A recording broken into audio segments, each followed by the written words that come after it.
Welcome to జనం కోసం journalism news. అన్నం పరబ్రహ్మ స్వరూపం. ఆంజనేయ స్వామి ఆలయంలో అన్నదాన సేవ. సాయంపేట. అన్నం పరబ్రహ్మ స్వరూపం అనే భావనతో సాయంపేట మండలం సూర్యనాయక్ తండా గ్రామంలోని ఆంజనేయ స్వామి దేవాలయంలో అన్నదాన కార్యక్రమం భక్తి భావంతో ఘనంగా నిర్వహించారు. గ్రామ ప్రజలు దాతల సహకారంతో నిర్వహించిన ఈ కార్యక్రమంలో భక్తులు స్వామివారిని దర్శించుకొని ప్రత్యేక పూజలు చేశారు.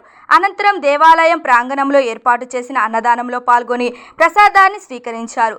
ఈ సందర్భంగా గ్రామ పెద్దలు మాట్లాడుతూ ఆకలితో ఉన్న వారికి అన్నం పెట్టడం గొప్ప పుణ్యమని, ఇలాంటి సేవా కార్యక్రమాలు సమాజంలో ఐక్యతను పెంపొందిస్తాయని తెలిపారు.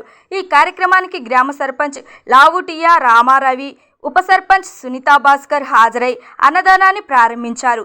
గ్రామ పెద్దలు మాలోత్ బాషా, అజ్మీర్, లక్ష్మణ్, మాలోత్ తిరుపతి, వినోద్, రాజు, వసురం సునీల్, మొగలి కృష్ణ, భక్తులు పెద్ద ఎత్తున పాల్గొన్నారు.